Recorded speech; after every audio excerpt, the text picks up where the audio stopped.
evicted from the Big Brother house. Sabi mo kay Jaren sa kay Jess, mahal na mahal ko sila. Sabi mo kay Vince, huwag masyadong pairalin yung emosyon. Sabi mo kay keep dreaming, okay? Good luck. Colette, Yung mga bilang sa'yo. makakabalik ka na sa loob ng bahay.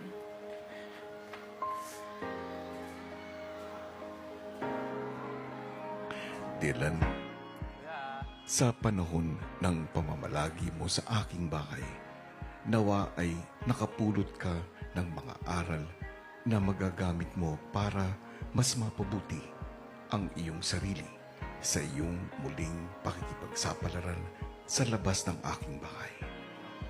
Panoorin mo itong bunting babaon ko para sa iyo. I'm Dylan, ang astig volleybay ng Pampanga.